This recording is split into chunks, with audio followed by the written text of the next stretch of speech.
Hello and welcome to BYJU'S Exam Prep IAS. Welcome to another session of Indian Economy Essentials.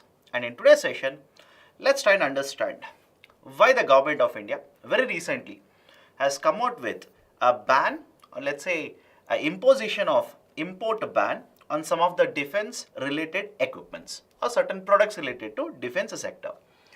Now, certain points that you need to understand before looking at the importance of the decision is that in recent times, Government of India has been promoting the concept of self-reliance or Atmanirbharta in various sectors.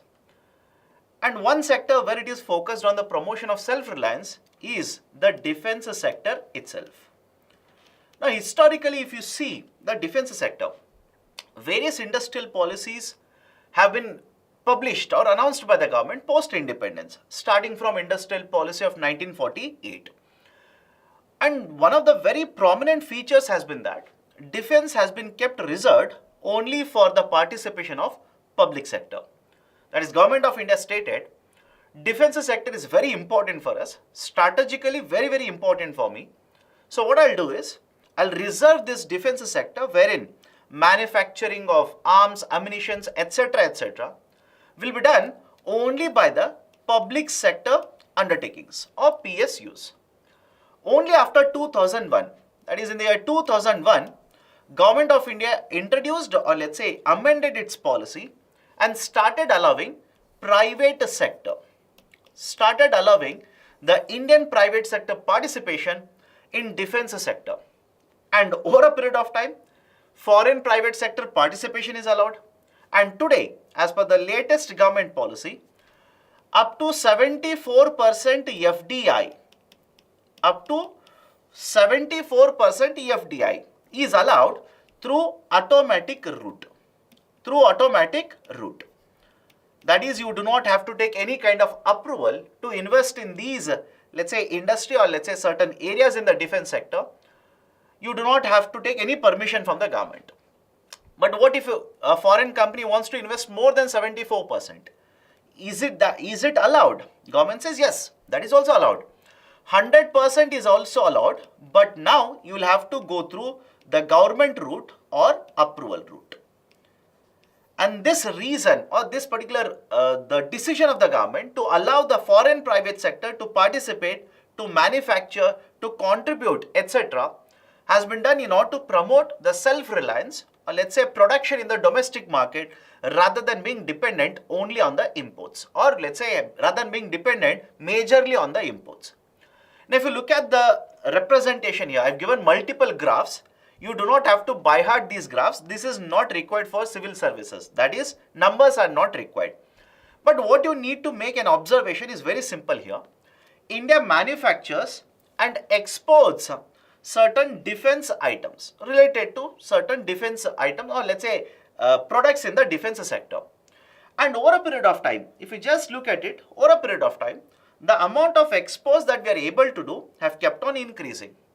But equally on the other side, what you need to make an observation is also this. India is one of the major importer of defense products from the international market. And very recently, if you look at the trade relation that is going on between India and Russia, or the, let's say, blossoming of trade relations between India and Russia, Russia has become a major exporter of many products, including defense products to India. As per one of the research institutes, that is SIPRI, S-I-P-R-I, Stockholm Institute, right? So one of this research that was conducted by this institute, it says that India is the largest arms importer. India is the largest arms importer.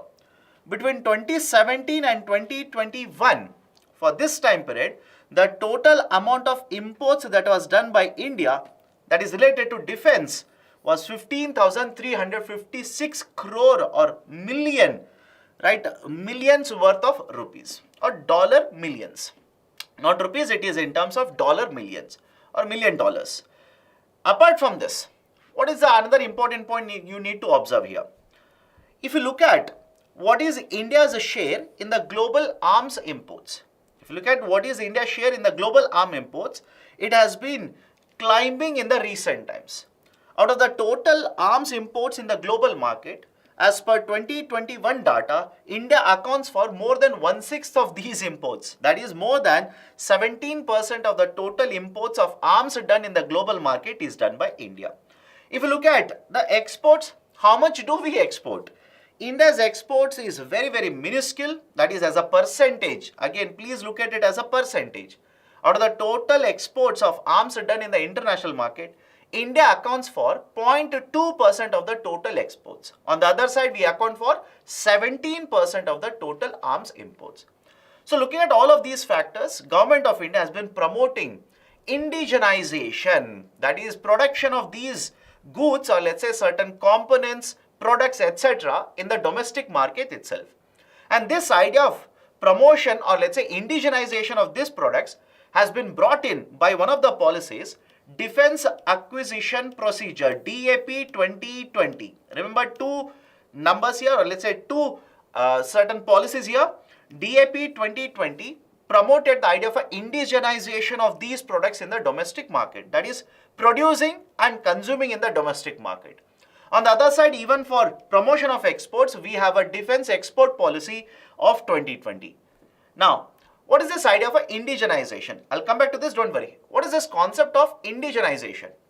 Government of India very recently has identified more than 900 products, and government says these products sequentially or let's say over next couple of years, we will not allow the import of these products.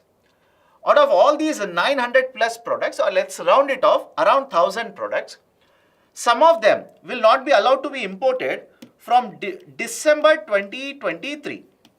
Some of them will not be allowed to be imported from December 2023.